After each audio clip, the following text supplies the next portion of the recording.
When you're looking for more and there's no place to go, it's a sequels only bonus show. It's not about sequels this time, you know, it's a sequels only bonus show. Doug and his pals, well, they know what to do, talking about movies without a part two. Looking for more and there's no place to go, it's a sequels only bonus show. Talking to stars with Doug Did Soul, it's a sequels only bonus show. Sequels only bonus show. Hey there, Doug here. This week's bonus interview is truly a special one for me. Growing up, huge fan of Whose Line Is It Anyway, and a huge fan of this week's guest, Brad Sherwood. Brad is just one of those guys that when you look at him, before he even talks, he makes you laugh. And then when he does his impressions or his the songs that he can do right off the cuff, he makes you laugh even harder. And Brad's a great guy. We talked about, growing up in Sante Fe, how he discovered acting, how he landed a role on one of the biggest TV shows. Spoiler alert, it's a drama. And he has some great stories from that. Then how he got Whose Line.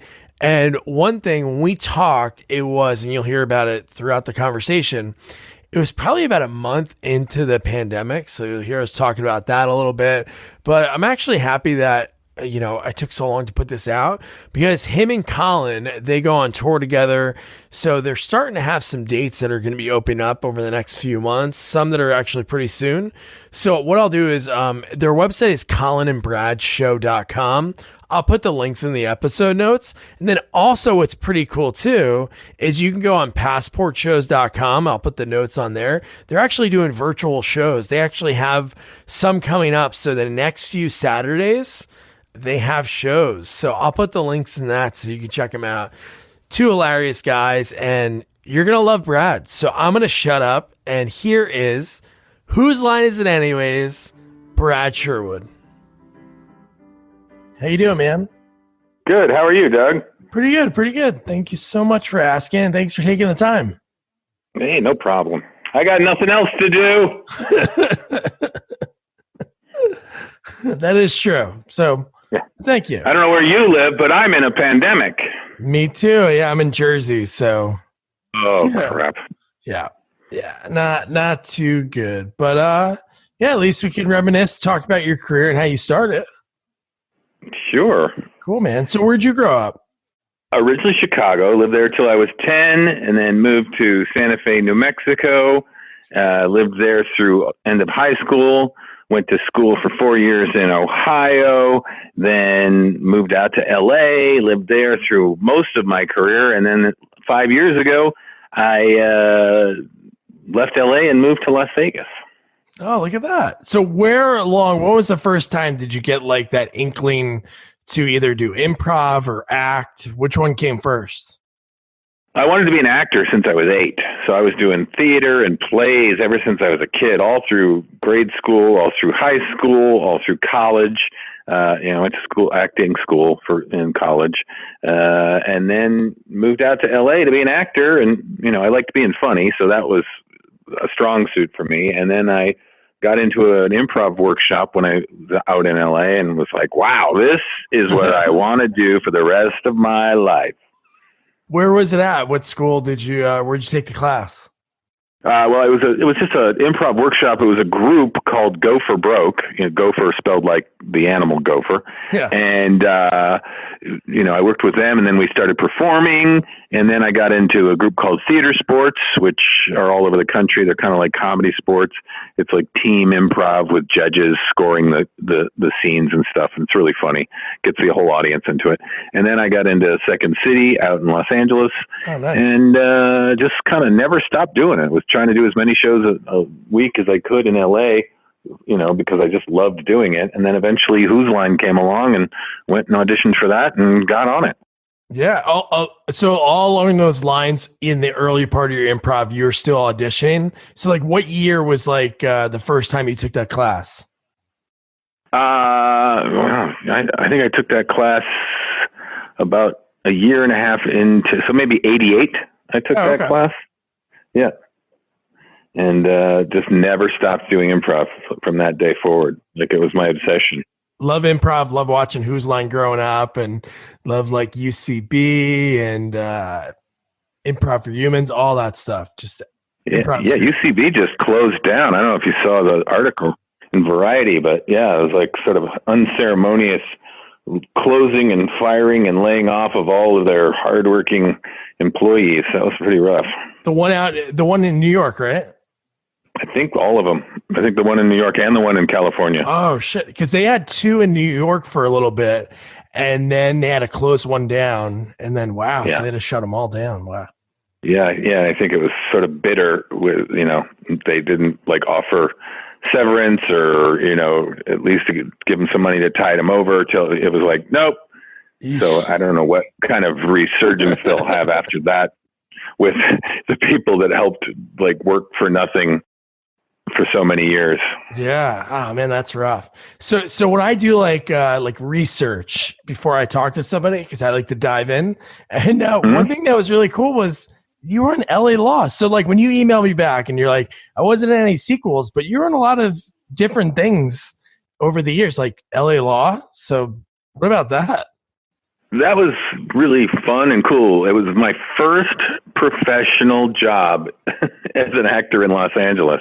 I got on and I did 6 episodes, and I was mostly a funny person, so I went in and I auditioned, and I was actually the first audition I did was for a different part, was for like the young new lawyer on the show. But I mean, I was basically 6'4" and I looked like I was 12. So me in a suit looked like a kid's first day trying to sell cars. But I guess they liked me in the audition enough to have me read for this other part, which was to play the nanny of Michael Tucker and Jill Eikenberry on the show. And so I had a 6-episode arc on the show, and it was so cool because I watched that show when I was in college and even in high school. So to end up on a show that I actually watched for all that time, and I even got the old back of a director's chair with my name on one side and LA Law on the other. So it was like, oh my God, this is the coolest thing ever. And it was pretty much the last dramatic acting I ever did because I just naturally gravitated towards funny stuff and kind of kept doing that my whole life, and did a lot of hosting stuff. A lot of shows, whether they went or not, I probably hosted 20 pilots for different types of reality driven shows and game shows over the years. Wow. What were some of them? Oh God, there were so many. There was one called This Versus That a friend of mine, John Hotchkiss, produced. You can actually look it up online. I think he still has a live site that has clips and stuff from it. It's called This Versus That. It was me and Mark DiCarlo, who used to be the host of Studs, and it was a friend of mine. We did Second City together, and it was kind of like they were looking at different ways to do things. Like, what's the best way to get through traffic in LA? Is it to weave along the freeway and change lanes as much as possible to get ahead? Is it to just stay in one lane for a distance, or is it to take the side street? So we had 3 camera crews in limos with each one of us hosts, and we left at the exact same point and had to get to a different distance in bumper to bumper rush hour traffic using those 3 different things. We had to each adhere to one of those rules to see who got there first. And strangely, I can't remember who it was that got there first, but I think it might have been the person who took the side streets. And then there was another one where they were trying to figure out what's the quickest way to load an airplane. And one theory was you have all of the C seats get on the plane in order from the back. So like everybody in the window seats go first onto the plane. Yeah. And then they get in, and then the middle row seats, and then the aisle seats. And then they tried another where it was just all the people from the back, and then they tried another one where it was just random. And so it's a fun show because it poses interesting questions on what's the best way to do something. No, that's pretty cool. And you can actually buy all the episodes. I just watched there's a little clip for the airplane boarding, and it's you getting into a little Fiat. Oh yeah, that was probably a different thing. Not so much the same as a plane, but they had a whole airplane full of people get onto an airplane set that is used for shooting movies, but it's functional just like a regular plane. That's pretty cool. And it was a fun show to do because it was kind of it was sort of a different take on Mythbusters. Yeah. Because we weren't taking things and debunking them. We were posing what is the best of 1, 2, 3, or 4 different ways to do something.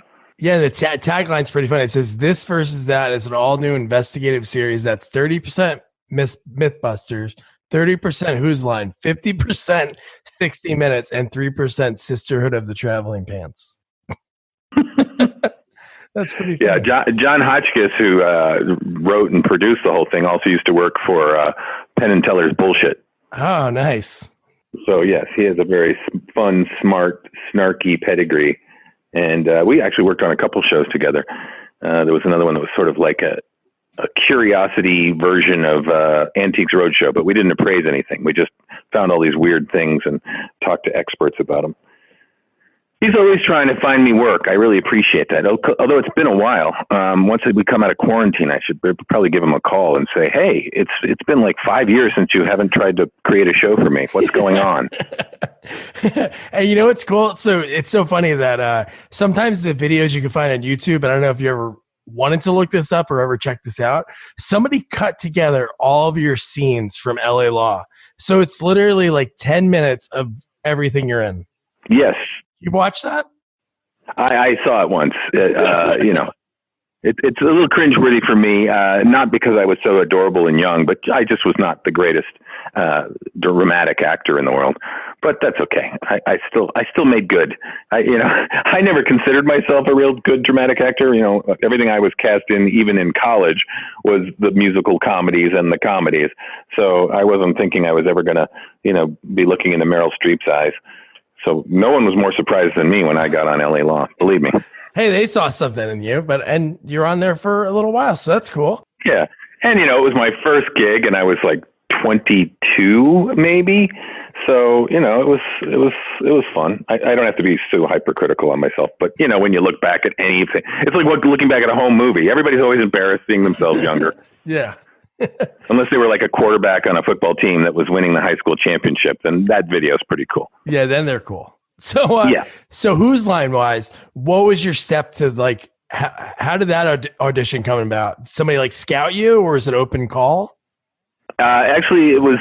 I was working at Second City in L.A. There was a theater down in Santa Monica that we all worked at, and I was in the touring company, and Ryan Stiles was in the main company, and so we were friends, and I knew him, and I was actually even his understudy in the main show. So if he was sick or had to go work somewhere, I would take his spot. So when the producers of Whose Line from the British show came to town, they were looking for new people for the British show. This was long before it was on the U.S.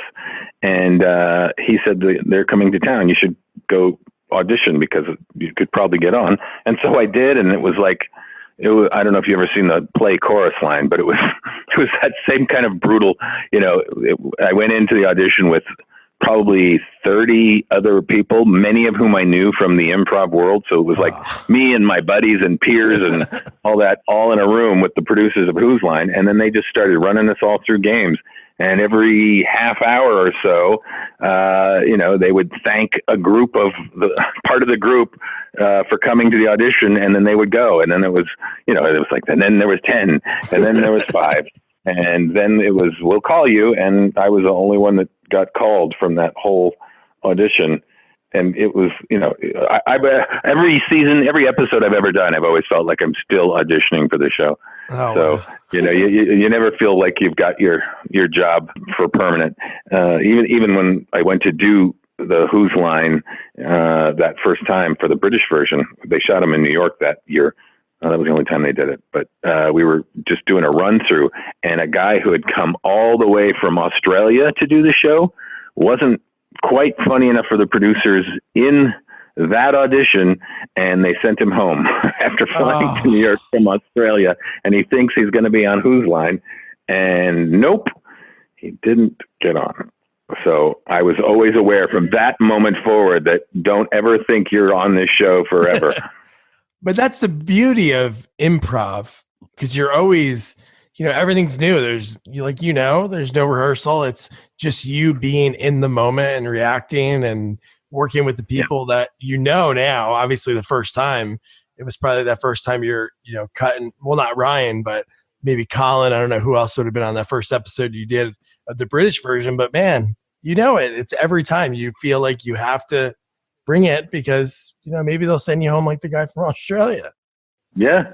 Oh yeah. I always even later on when I'd been on this show for years, I never took it for granted. I always knew I have to be as funny as I can possibly be, or I might not be on the season the next season.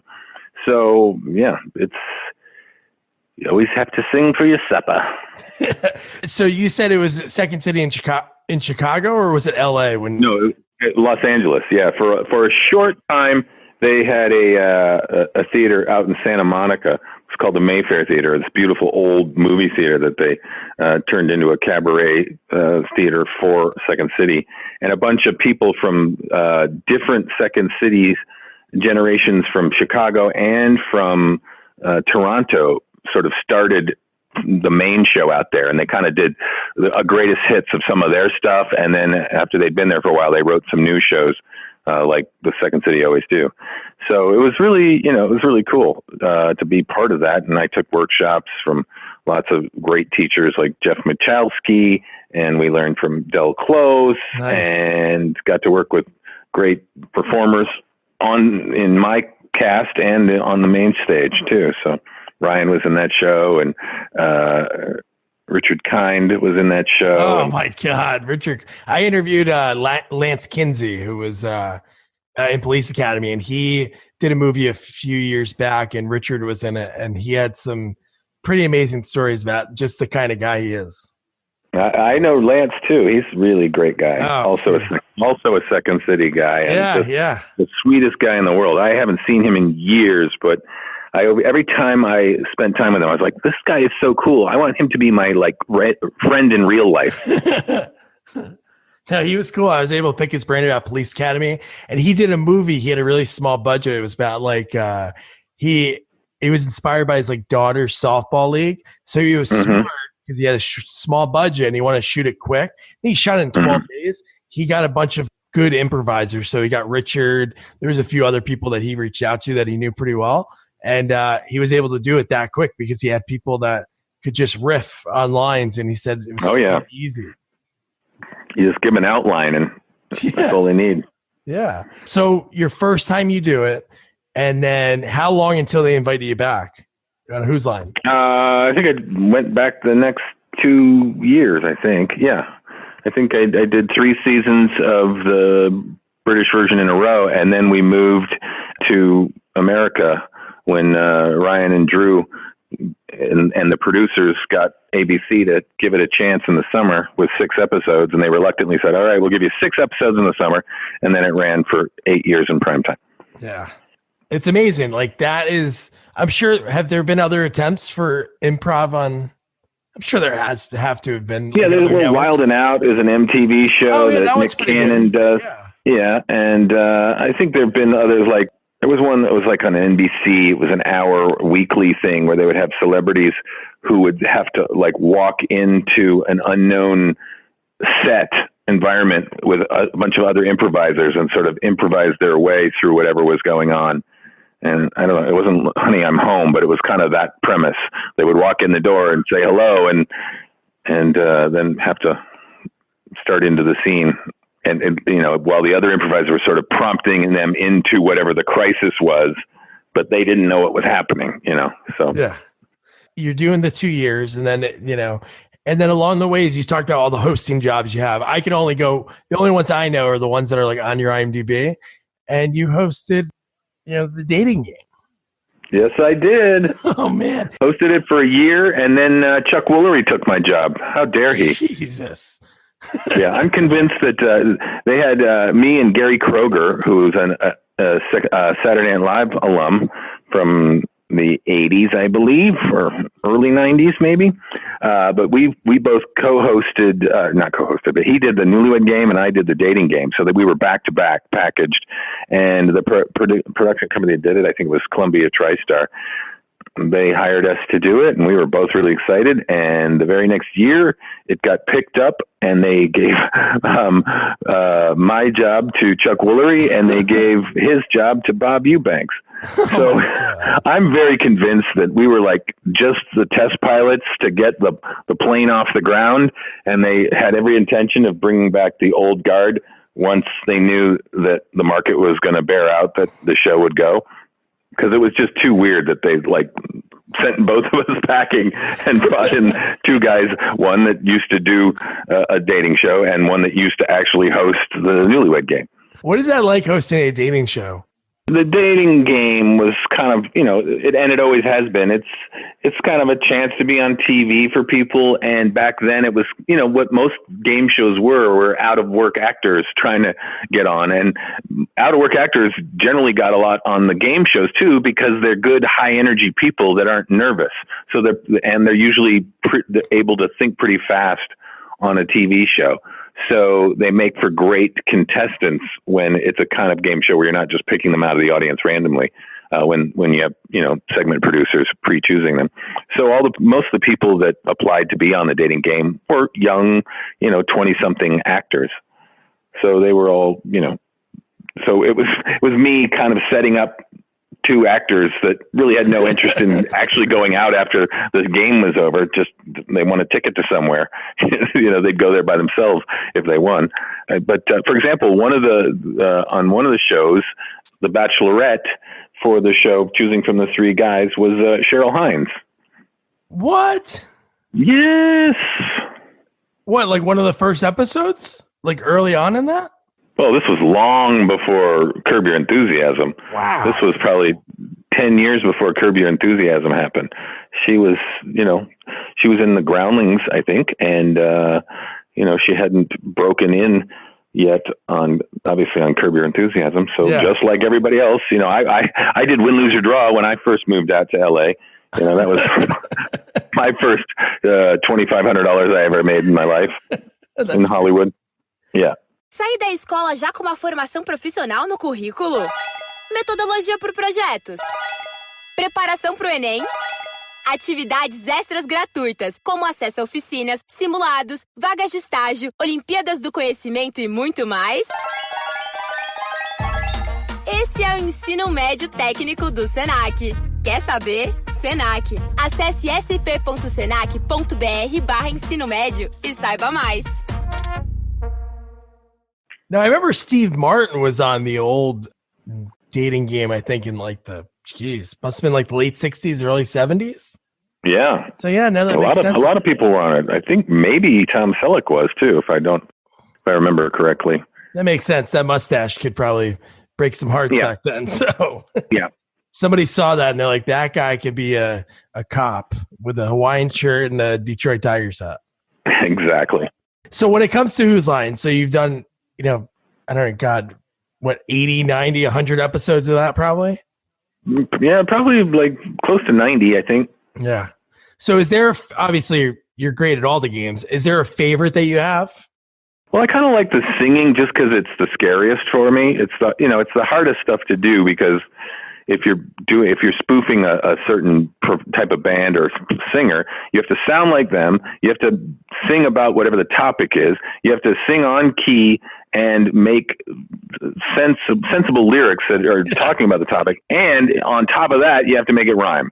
And you're following the band to stay on key and go wherever they're going with the music and adapting to that the whole time. So I like that challenge because as a purist of improv, you want it to be kind of fun and scary and always pushing you into the unknown. And so a game like that, where you're spinning a lot of plates at the same time, makes it just that much harder. I use that analogy a lot, spinning plates, but that's such an old circus act, variety show thing that doesn't even exist anymore, that it's kind of like saying dialing the phone or, look in the phone book. Use the yellow pages. People are like, what the hell are you talking about? No, I know. No, that is true. I kind of say things like that too. And because I'm like one of the not the last generations, but of those things, like, nowadays kids can watch whatever they want. My wife's an English teacher in 7th grade and they don't get references. Like she can show clips of things. And if anything, even in a book they're reading, they reference something from 20 years ago. They don't know that because they don't choose to watch that. When when you were growing up, me growing up, everything, whatever was on TV is what you watched. There was no really choices. Yeah. We all had, whatever your age, there was a commonality that everybody watched LA Law and everybody watched Saturday Night Live. And now there's so many options with streaming, and there's whole programs and networks that you don't even know exist. That's someone else's fixation. Yes, that's true. Like, there's decades of children's TV and animation stuff that I know nothing about, that whole generations have grown up with. And they're like, oh my God, that's so My Little Pony. And I'm like, well, I've seen the toy, but I know nothing else about it. and video games that were, past my time, Street Fighter and all that. And people are walking on, score, and I don't know any of those references. I can do great centipede jokes and Space Invaders, though. Have you ever done stand-up at all? A couple times in college, and it really wasn't for me. I've done my improv show. I used to do a 2-man version, and now I also do a 1-man version that I've done at comedy clubs. And so that's scary enough, doing improv in front of a drunk comedy club audience. Yeah. But stand-up never really appealed to me because I guess I didn't really have a clear voice or persona or angle that I wanted to do as a stand-up. So you either kind of have to go in as a smart guy acting stupid to tell your jokes, or you're just a smart guy saying that everything else is stupid. Those are kind of your options if you aren't from the South, or you're not an ethnicity that can then poke fun at his whole family and the way his family does things, or his immigrant parents. It's like there's that whole angle that just a tall, skinny white guy like me does not really have. I either have to be really sarcastic and acerbic and notice that everything's stupid, or you have to, like I said, come up with kind of a persona that's a little dopey, and so that you're sort of making fun of yourself in the way you misperceive everything. Yeah, I don't know if there's a Sante Fe, growing up in Sante Fe, I don't know if that would relate to the rest of the country, the hardships. Yeah, because nobody knows really about Sante Fe other than, Sante Fe style and Chipotle flavoring on their chicken patty. That's great. So from Whose Line, so you talked about it just now, the 2-man show that was with Colin. How did you form that bond that you were like, you and me? Well, it wasn't so much a bond formed. It was, we were both doing the live shows with Drew and the whole cast. We would go out every Super Bowl weekend to Vegas, and we'd perform for a weekend at the casino, one of the casinos there. And there were 10 of us in the cast. So it'd be most of the games are 2, maybe 3 people. So you'd get up and do a game, and then you sit down for 2 or 3 games while the rest of the cast rotated and got to perform in something. So in an evening that was an hour and a half, 45 minutes long, you might be in 3-4 games if you were lucky. So, there's just a lot of sitting on the bench, So, it was almost like a football team. If the defense is on the field the whole time, the offense doesn't get to play. So I had been doing a 2-man show in comedy clubs, and actually our wives were talking, and my wife was telling Colin's wife, Deb, that Brad's been doing this thing. Would Colin be interested in maybe doing this in theaters with Brad, a 2-man show? And she said, I think so. And so we all went out and talked about it, and we said, let's try it. And we went to the promoters and people that were sending me out, and they booked us into a couple theaters. We did a 2-week run in November back in, 2002, something like that. It went great, and we have never stopped doing it since. So until right now. Until right now. We've been canceling shows. It's hard to get people into the theaters right now. There are no theaters that have less than 10 people. So, because that's the biggest group that's allowed to amass right now.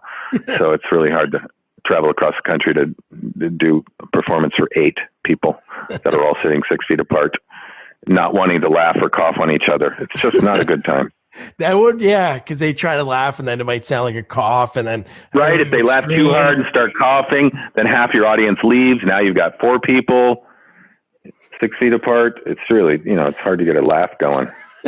So with your, what's the format of your one-man shows? How do you do that? It's still sort of game stuff, but I bring audience members up. Oh, awesome. Yeah, it's really fun, and it's totally interactive with the audience, and it's goofy, and I end the show sort of doing a big question and answer where I answer all their questions to different songs. So I have all these, really funny, recognizable radio hit, sort of the karaoke version instrumental, and then I sing their answer to them to the tune of whatever the song is. And it's always a very popular, goofy show ender. And I just keep going, and I tell them it's called Smart Questions, Stupid Questions. So I said, you can ask me anything about anything, like from science or nature or the world and blah, blah, blah, anything but politics or sports, because sports questions are just not interesting to answer in a comedy show. It's just stats and who's better than who, and politics is too divisive, and it just makes me too mad to think about politics. Yeah. So I don't. And so it's just goofy questions like, what's a good cream for a rash? Or like, how does entropy work? Or, something about physics. So it's stupid questions, smart questions. So they can ask one from either category. And some nights it's like 10 smart questions and 1 stupid question. Then other nights it's like 12 stupid questions. So it's fun because the audience sort of sets the tone for where they want to go with it. That's cool getting them involved. I think that's, all of Whose Line is funny, but it's really cool when you see people that are so out of their element, either when you're singing to them or they're in there moving around, Colin and Ryan on stage. It's so cool to see people because they're doing something that they, for the most part, have probably never done before. I like having audience members up on stage. Some people prefer not to, but I love it because it's just that extra element of what the hell am I going to do with this? and I think the audience gets more excited too because of that heightened sort of extra level of fear, because they're nervous for the person on stage as an audience member, and they're nervous for us that we may not be able to do with it is something, it's kind of like it's kind of when you go see some act at the circus, so you're like, there's no way the lady on the unicycle is going to be able to kick that teacup up onto the top of the stack on top of her head. It's the same nerves that audiences have watching us either try and start doing improv to song or with an audience member up on stage. That is true. That's so cool, man. Is there so you like the singing because you said it's kind of like hard, but you enjoy doing it because it pushes you. Is there one that you did and you're like, oh my God, I can't believe that I went there? Was there like a female artist or anyone else? They usually, the producers usually don't throw like a female at it, okay. But I never did like impersonations or anything. So sometimes the producers would want to try a certain musical genre beforehand just to see if we were comfortable doing it. So they might play some, like if they wanted us to do a Rolling Stones, like they say, can you guys just improvise a Rolling Stones about toothpaste? So we would just give it a try. And if the producers that were sitting there were like, oh, okay, that would work really well as a genre, and we're happy with how you guys sound and it's funny, then they would change what kind of Stones song they were knocking off on the night of the show. And then obviously they'd be getting, suggestions from the audience. But they just wanted to see if we could do it. Like that's how the whole B-52 thing happened. Like I had never, ever in my entire life, I had never tried to sing like Fred Schneider from the B-52s, but they pitched it to us in a when we were workshopping the games, and they said, Brad, can you do the B-52s? And I was like, okay, I'll give it a try. And so I can't remember if Laura was even the keyboard player back then. I think she was, yeah. And so we were doing something, and she started, just a B-52 sounding thing, and they had given me a suggestion, and I just started singing how I thought he sounded, and they all just started busting up because I literally sounded exactly like him. So that's how every one of my impersonations kind of came along, is I just tried doing it right there on the spot and had never done it before. Same with Bruce Springsteen. It's just like, A couple of them that I feel like I really nailed. They were all completely not a one-off. The first time I did it in front of the producers, it wasn't like, people like from the Groundlings or that are on SNL. They have like a giant suitcase full of everybody that they do, all these voices and impersonations and stuff, because that has to be sort of part of your weaponry. But I sort of discovered that on the fly during the years of Who's Line. Yeah, it was kind of fun. So when you were in LA, did you try out for the Groundlings or any other kind of group, or? No, I was so busy doing theater sports and Second City while I was there that I was doing like 4 or 5 shows a week on all these different groups. And we had a splinter group while I was still doing theater sports. We had a group that was some of the upper tier of theater sports that we formed a group called Raw Irony. And we used to perform at a club in LA called the Laugh Factory. And we performed there every Sunday night for 8 years. So that was just like, I had a gig every Sunday night in LA for 8 years. And we did 3 shows a week at theater sports. And then when I was doing Second City, I was doing the touring company show there on the weekends and taking workshops and teaching improv for a little bit at theater sports too. So I was really just busy doing it all over town. And then there was the Herald Nights that started happening down in Santa Monica with all the old Second City alum. So we had people coming and jamming, and it was me and Ryan, and when Colin was in town, and Jeff Garland, and that's awesome. Jeff Michalski, and even Robin Williams sat in with us one time, and just like generations of Second City people from so many different companies over the years. Man, that's pretty special. That's cool. Yeah. That'd be cool to be like a fly on the wall there. Or if they had that on, if they filmed something like that, man, that'd be cool. Yeah, it was such a great time. I wish they had filmed some of them, because some were just sublime, and we would do 4 a night. There would be whoever showed up, and usually there were about, 25 of us. So they'd sort of split us into, 4 groups of 6. And then each group would just start off the night asking for like one suggestion, and they would do a Herald on it. I don't know if you know about Heralds, but they're kind of like a long form improv. Yeah. And, some people had done lots of Heralds, and some people had done hardly any, but just had the Second City background or, all that. Ken Campbell. I don't know if you know who Ken Campbell is. No. Your voice sounds just like him. He was on a show called Herman's Head, and he's done a lot of voice, and radio stuff. He does a lot of tags and teases for a radio station called, I think, The Mountain. I don't know if that's just a local thing, but if you hear him, he talks kind of like this, and it sounds very similar to your voice. Oh, well, hopefully somebody listens to this and they're like, hey, we need somebody to fill in for The Mountain in a few years. You should listen. You should look up Ken Hunts a Camel. He's probably got some YouTube voice clips on somewhere on the internet, and you can hear him. He and I and Ryan, because he's also a Second City guy, we did a Second City sketch show pilot that unfortunately didn't take off because just the way things are. And it was me, Ryan, Ken, a little guy named Steve Carell, and a friend of mine named Sherry Bilsing. And it was, you can actually, if you look up Brad Sherwood and Steve Carell on YouTube, there's a sketch called New Concept, or The Ad Guys, I think it is. And you'll see the two of us looking like we're 12 years old. It's freaking awesome. Write that down. The show is called The News? No, I was on a show called The News. This was a pilot called, what was it? Life as We Know It? Life as We Know It, yes. Oh, yeah, cool. Yeah, they have it listed on here because maybe there was just one that was out there for Comedy Central. Mm-hmm. They have it as a TV movie on your IMDb. Huh. Oh, look at that, man. That's awesome. Yeah. So that's a cute. And then the guy who is the boss in that is Ken Campbell. But he's doing a character voice that doesn't sound exactly like his voice, but you can kind of get the gist of it. Oh, man, I'll check that out after this. That's pretty cool. But just to see me and Steve literally looking like we're 12 years old, it's hysterical. Yeah, I watched the documentary. It was Too Funny to Fail, the Dana Carvey show one.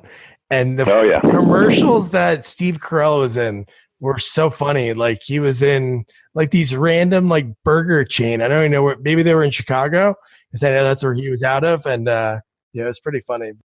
And this was long before the Dana Carvey Taco Bell special. This was I don't know how many years before, but I remember I was excited to see that he got on that afterward. Wow, man, that's so cool. Looks really. I found it, so that's good.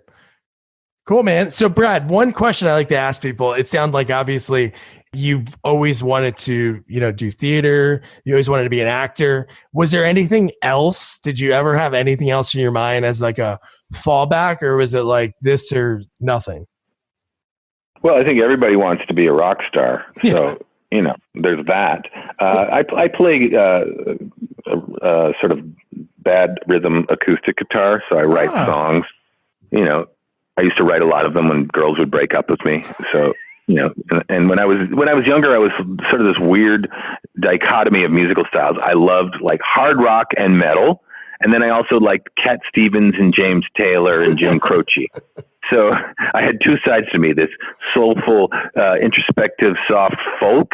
And then just like, Metallica, Twisted Sister, Motley Crue, AC/DC, you name it, Judas Priest. I was into all of that.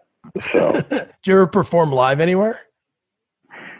Musically? No.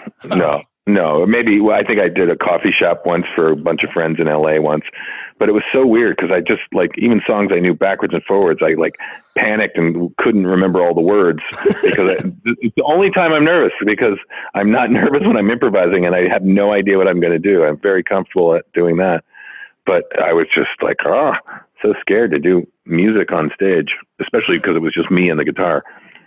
I just thought like a really funny sketch. You talked about you used to write a lot of songs when, somebody would break up with you. It's like they have a sketch. I don't know like where it would be, but you have this guy, he becomes very successful because the girl broke up with him. And then he finds a girl. He's still touring. He gets married, but his album sales are going down. So he like has to do something to get her to break up with him because then he can have inspiration again. Yeah, that's called Billy Joel. Joel.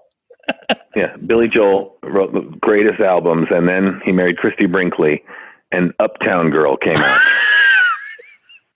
So you go from Piano Man to Uptown Girl, things have gone wrong. That's funny. I wonder if other artists like that, if you look at their like discography and you're like, this album sucked. And it's like, he just had a kid. He was really happy. Yeah, music. But the best music comes out of pain and rejection and unrequited love.